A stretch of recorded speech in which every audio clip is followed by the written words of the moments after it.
Hello guys, welcome to bullet lover 143 YouTube channel. Friends, ఈరోజు video ఏమంటే మీకు కూడా ఇన్ఫర్మేటివ్ అవ్వచ్చు. ఎవరైనా నంది హిల్స్ రావాలా అని ప్లాన్ వేసింటే కన్నా ఈ వీడియోని ఒకసారి లాస్ట్ వరకు చూడండి. ఏమంటే ఈరోజు మేము మా ఫ్రెండ్స్ అంతా కలిసి చూడొచ్చు. ఇక్కడ నంది హిల్స్కి అయితే వచ్చినాము. 12 మంది టీటీ మాట్లాడుకొని బండి వద్దు అని చెప్పి మళ్ళీ ఇక్కడ వచ్చేసరికి ఏమైందంటే మేమంతా 2 గంటలకే బయలుదేరినాము.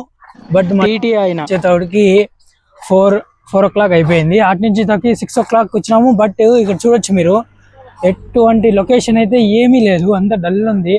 మేమంతా మేఘాలు అవి ఇవి ఎక్స్పెక్ట్ చేసుకుని వచ్చినాము, కానీ ఇక్కడంతా తుస్సు అయిపోయింది. మీరు ఒకవేళ రావాలనుకుంటే కన్నా కొంచెం టైం చూసుకొని కొన్ని పోస్టులు అవన్నీ చూసుకొని ఒకసారి విజిట్ అవ్వండి. మళ్ళీ ఎందుకంటే ఇంత దూరం వచ్చి డిసప్పాయింట్ అయిపోతారు. ఇప్పుడు అట్లనేసి మేము ఇతకు వచ్చి ఇప్పుడు రిటర్న్ పోతే బాగుండదు. సో ఇప్పుడు టీటీని కూడా ఏమైందంటే ఇంకొక ఆచారం ఏమంటే టీటీని కూడా కింద పోలీసు వాళ్ళు నిలిపేసినారు, పైకి పంపిస్తలేదు. నా వెనకాల కూడా చూడొచ్చు, రిటర్న్ వస్తుండే కార్లు వస్తున్నాయి తప్ప కింద నుంచి పైకి కార్లు ఏవి రావడం లేదు. ఇప్పుడు సో మేమంతా నడుచుకొని అయితే పైకి వెళ్తున్నాము. కానీ ఈ వీడియోలో మీకు ఇక్కడ లొకేషన్ ఎలా ఉంది ఏమనేసి కొన్ని క్లిప్స్ ద్వారా చూపించేశాను. ఇప్పుడైతే ఎలా ఉందో లొకేషన్ నంది హిల్స్లో చూసేయండి. ఫైనల్గా అయితే కింద నుంచి పైకి 6 kilometers నడుచుకొని వచ్చేసి లాస్ట్ లొకేషన్కి అయితే చేరుకొనేసాము. ఇప్పుడైతే పైన లొకేషన్ ఎలా ఉంది ఏమైనా చూపిస్తాను, పదండి వెళ్దాం.